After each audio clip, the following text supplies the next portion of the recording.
Hello and thanks for making it Jamaica Magazine. I'm Adrian Atkinson. We are in the Christmas season, and while it may be the most wonderful time of the year, it's also one of the busiest. So we must be vigilant to safeguard ourselves and properties. In today's show, we share safety tips to maneuver the virtual space and reinforce some other measures to protect you as you interact on the social scenes. Thanks for making it Jamaica Magazine. It's always beautiful in Jamaica. Everything usually be green and pretty. We have beautiful water. Temperature that is normal temperature. The water never cold. We've been into business for about 13 years. JUSC-COOL. Just cool. It's spelled with 3 0. We make 3 different types of pudding. We make potato, we make cornmeal, and we make toto. This is the cornmeal, okay? That's actually almost the last process. What he's gonna do now, he's gonna put a gel on top. Within no time, he has to take it off because the gel give it a nice taste. We have people like Shelley and Fraser came here. We have, you could name the biggest artists, Shabba Ranks, name them all. Being the Man, they all come here and buy their pudding. This is what we grew up on. Now, when the people come to Jamaica, everybody, as soon as they land off the plane, this is where they come. They want to taste this pudding because it's bringing them back to the old days. The long time days when they was kids growing up and they used to sit on the fire and watch their mama, their grandmother bake the pudding. We try not to change off our roots, we try to keep it that way. And not only that, we have a lot of love because we're all about love.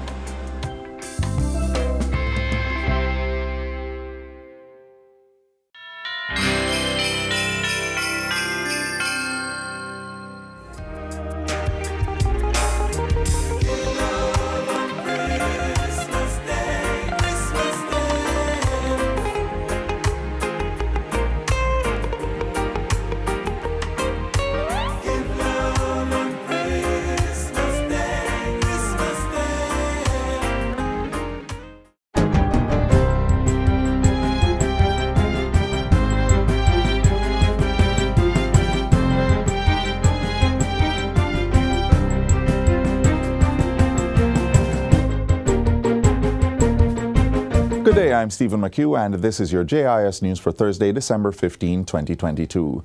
Government will be moving to obtain International Civil Aviation Organization ICAO certification for the new NIDS card. Prime Minister Andrew Holness says the process to attain ICAO certification will be executed in tandem with the technical pilot phase that was launched on Tuesday. This will ensure that the Jamaica National Identification Card is consistent with international standards for digital identity. This is the same standard used in all the programs in Europe and most of the new programs in the Americas and Asia Pacific region.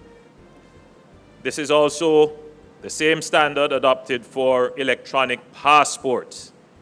So our card will be on the cutting edge, meeting the most popular and most widely used international standards. The Prime Minister says that by adopting this standard, NIDS is producing a card that can be used for multiple applications, utilizing solutions from a number of vendors and delivering the highest level of security and data protection. In addition, he says NIDS will be crucial in boosting the growth of e-government and increasing the effectiveness and quality of trusted public services.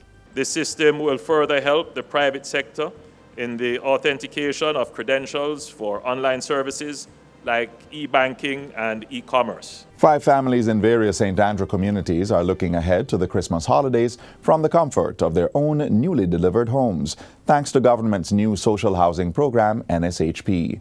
Prime Minister Andrew Holness handed over the units on Tuesday. They include a 1-bedroom unit gifted to Rayanne Moore in the Rock Hall community of West Rural St. Andrew. Over in Golden Hill, a mother of 4 expressed gratitude for her 2-bedroom house. 2 3-bedroom units were also delivered to 2 families in the Callaloo Mews and Andrews Pen communities. And Kintyre Close resident Sylvia Green became the first recipient of one of the precast solutions being developed as government explores new construction innovations to bring down the cost and delivery time of the NSHP units. It is much easier to build that in terms of the walls being precast and then assembled. It uses less labor and less cost, but it delivers quickly and gives you equal, if not better, strength than a block and steel solution. The unit was constructed in about 28 days on-site, with 7 days of off-site work taking place concurrently. So this is just one example of the innovations that we're doing. We need to be able to scale up to do thousands of houses if we're going to truly tackle the housing crisis that we have, particularly for indigent, for persons who are unemployed. If we're really going to make an impact with social housing, we need to be doing it at scale. So I think we're onto something good, and we will be seeing more of this being deployed as we go along. On Wednesday, the Prime Minister handed over another NSHP unit, this one constructed in partnership with private sector company ARC Properties. The two-bedroom precast dwelling was presented to West Central St. Andrew resident Sidonie Eldemeyer.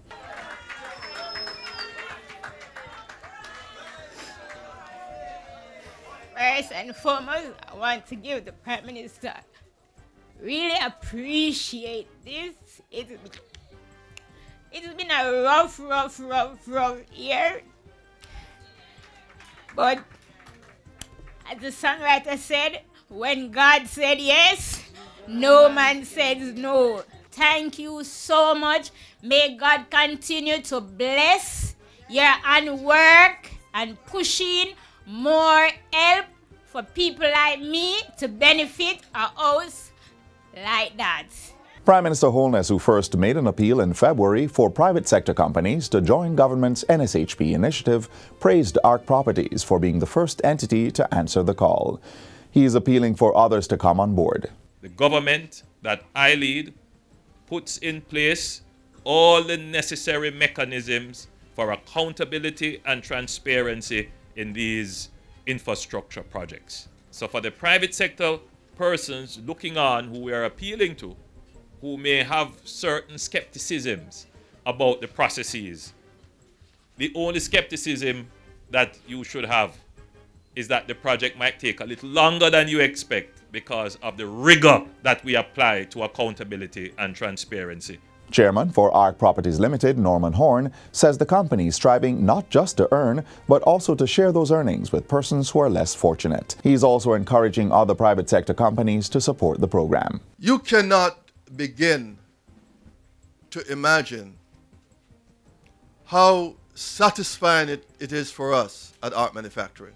And each year, with God's blessing, we'll continue to do this. This is a program for any company, any business, any private sector person in Jamaica to participate and help persons who are in need through social housing. Corporate area residents can now access information on proposed development projects within their communities through the Kingston and St. Andrew Municipal Corporation, KSAMC's Building Application Query Portal. Mayor of Kingston, Senator Councillor Delroy Williams, made the disclosure during the KSAMC's monthly meeting earlier this week. He says the initiative is part of the Municipal Corporation's modernization program. The online query system allows residents to search and find developments taking place across the city while they are in the processing state and lodge their concerns or objections. Persons can access the address, proposed development, and status of application. Mayor Williams says all complaints submitted to the KSAMC must be taken into consideration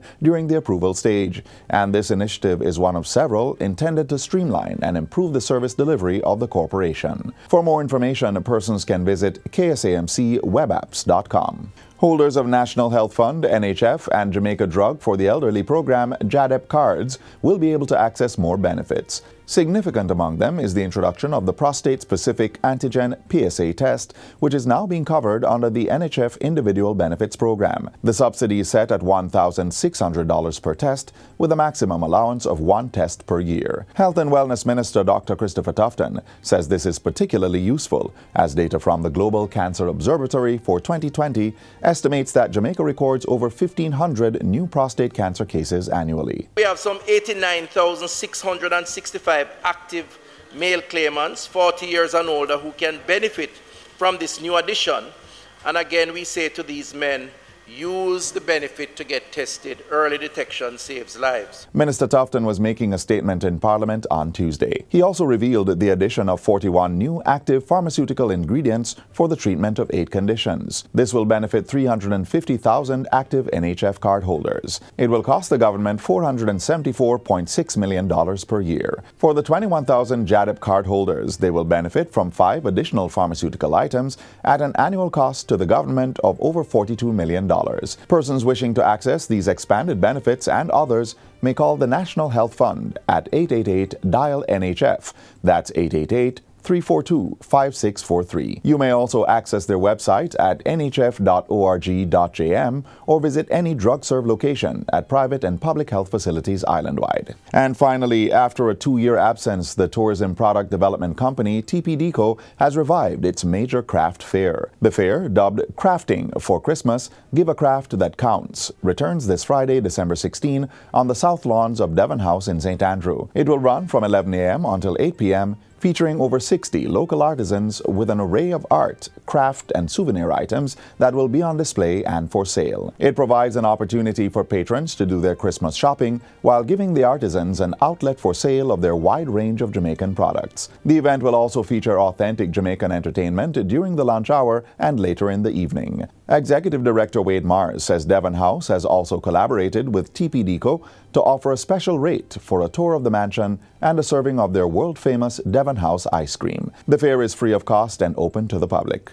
And that's it for JIS News Today. I'm Stephen McHugh. Thanks for watching.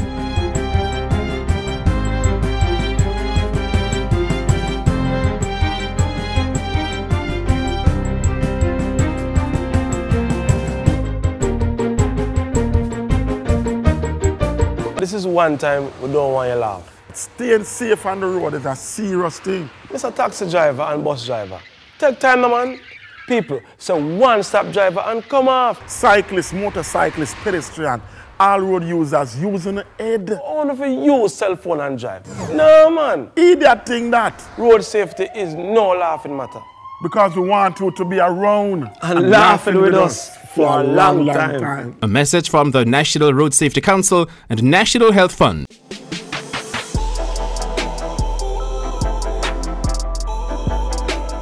As you make your plans to enjoy the festive season, we urge you to do so safely. Keep your guard up and look for signs of human trafficking as you interact with old and new friends. It's better to be safe than sorry.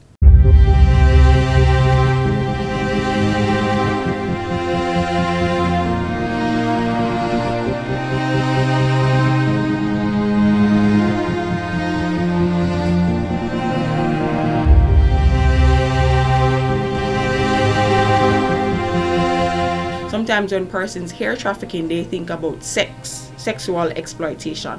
But it's much broader than that.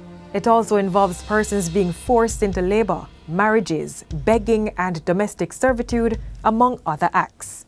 Human trafficking can affect anyone, regardless of gender or socioeconomic background.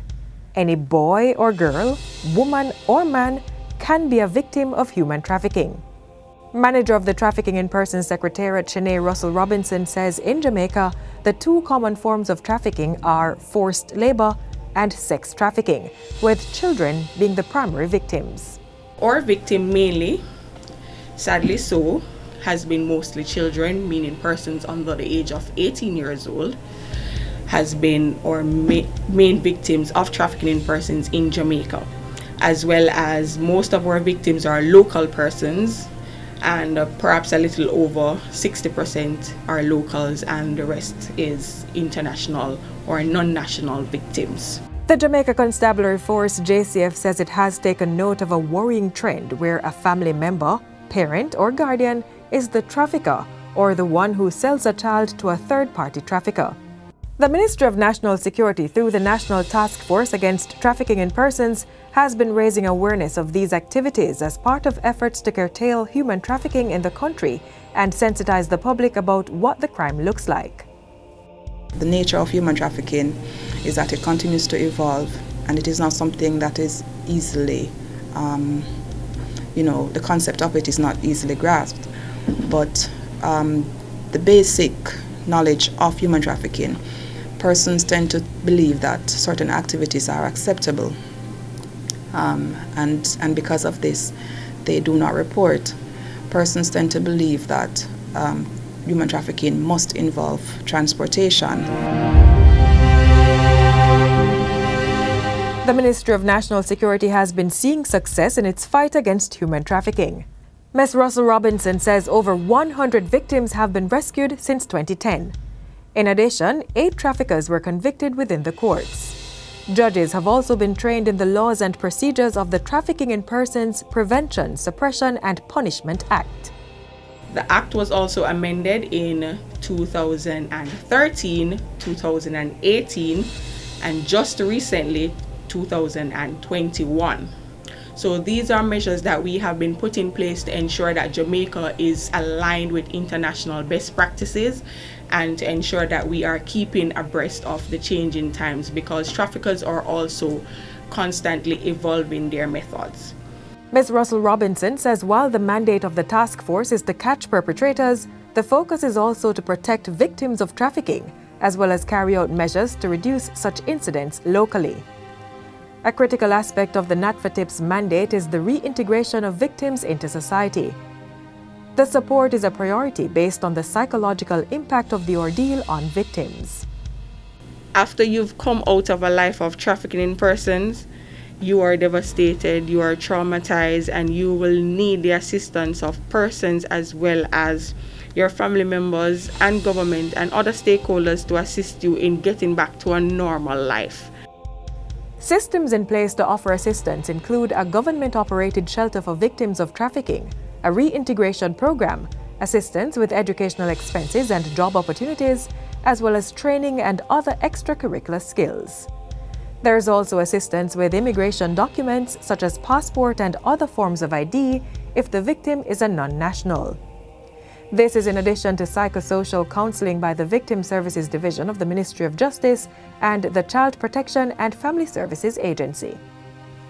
This is long-term counseling, so it's not just counseling for a short term, because some victims, they suffer from post-traumatic stress disorder and a whole host of other medical conditions. So we offer those services to help them to cope within society. And most importantly, depending on the circumstances that would have led them into a life of trafficking. Russell Robinson says survivors are key stakeholders in the fight against human trafficking.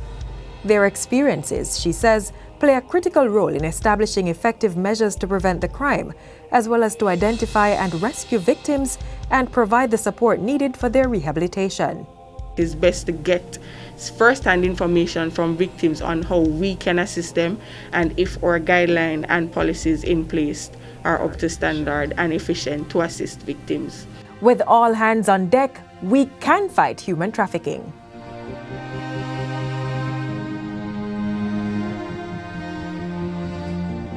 Please do your due diligence. Always exercise care and caution when you're conducting your business. Be wise, open your eyes, spot them, stop them, and report them.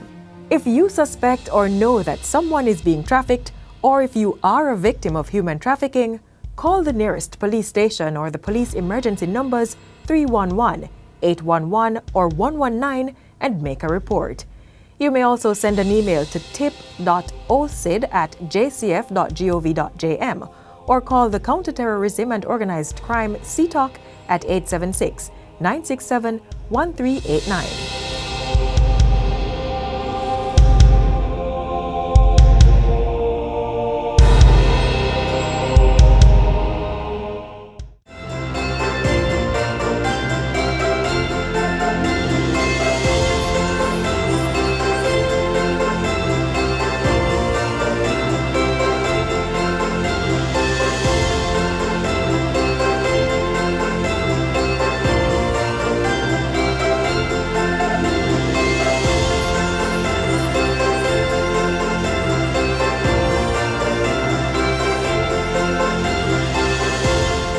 Up next, measures you can take to protect your data as you navigate the virtual space.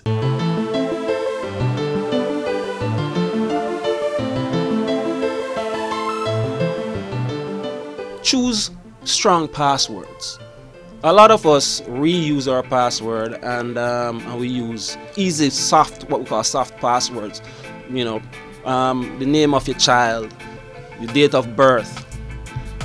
We encourage consumers to choose passwords that are complex, include characters, numbers, and symbols in your password, and no less than 8 characters.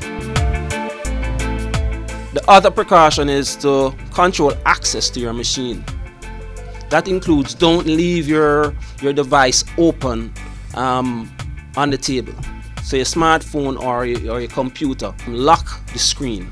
Very important, because somebody can easily access your data that way. The other precaution is to protect your sensitive data. So identity theft is real. And it's pretty easy for an actor with criminal intent to get your private, to create an identity of you.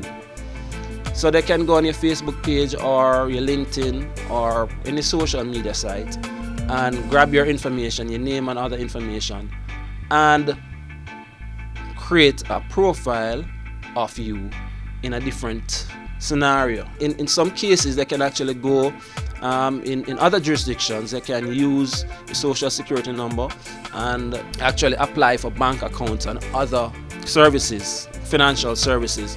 So identity theft is real, and it affects us all. So the advice is to try and limit the amount of information you put out there in social media. Social media is important. It keeps you in touch with friends and family you haven't seen for years, and you have a big geographical distance between them, but it also exposes you. So keep your private information offline.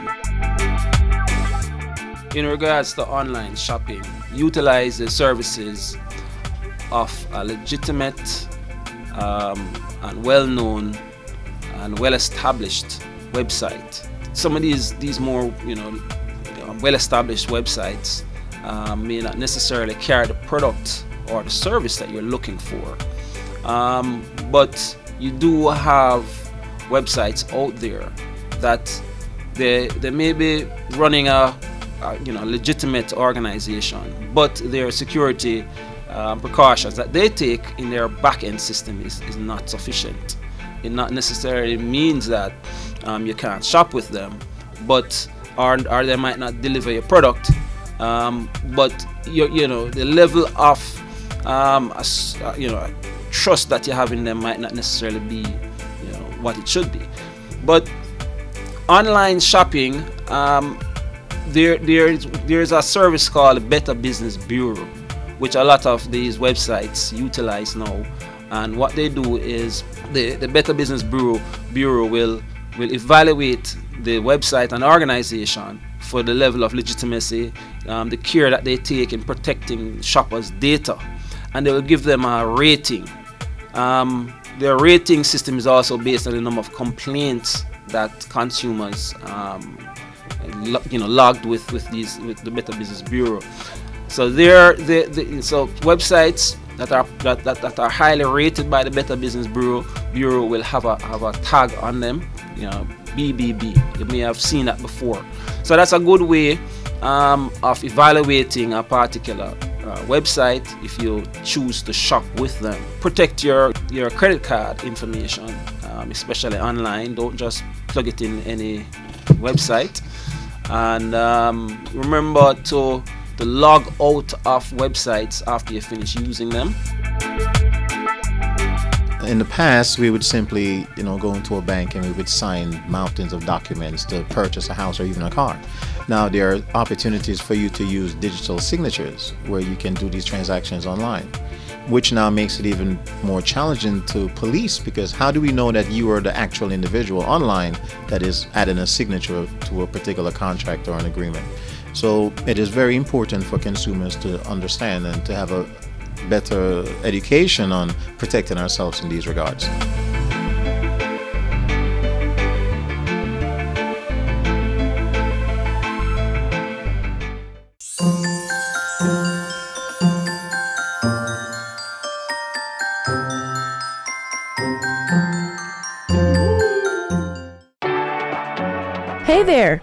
So I recently came across a post from the World Health Organization, and I'm just here assuming that, like me, you're also looking for ways to take care of yourself, right? Well, let's hope so. The post read, 1 in 2 young people is at risk of hearing loss. So here goes. This is what I learned about safe listening habits.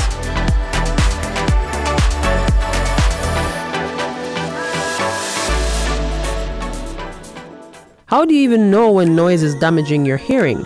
There are easy tells, and most likely you've experienced one, if not all.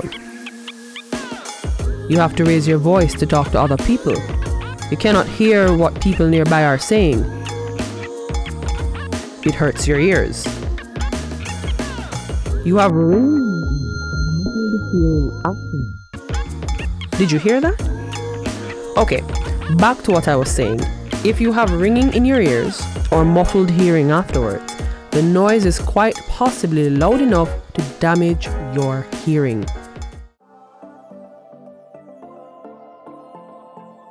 So, what can you do? Keep the volume down. Do not listen to music at more than 60% of the maximum volume. Do not use earphones or headphones for more than an hour at a time. Take a break for at least 5 minutes every hour. Use earplugs in noisy places. Also, if you're in a noisy environment, try to take a break every 15 minutes. Give your hearing about 18 hours to recover after exposure to lots of loud noise. Limit time spent on loud activities. Monitor sound levels using mobile apps. And finally, check your hearing regularly. We oftentimes drown our listening habits in the noise and the vibe. But as you just learned, it takes very little to take care of our hearing health. And that's it.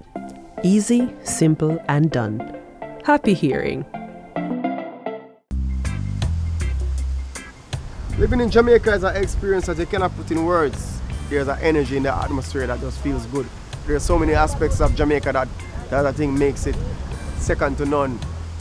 The best food, the best music, the best people. We can go on and on about the good things about living in Jamaica. There's a parish in Jamaica called Portland. I think that's one of my favorite places to be. It's one of the most nature-oriented parishes, and I love the nightlife in Kingston. Once you come here and you get that connection with the people, that connection with the food and the music and just the lifestyle is something that you'll always remember. People should visit Jamaica because I'm sure 100% that it is the place to be on planet Earth. You need to come here and you will get an experience that you will never forget.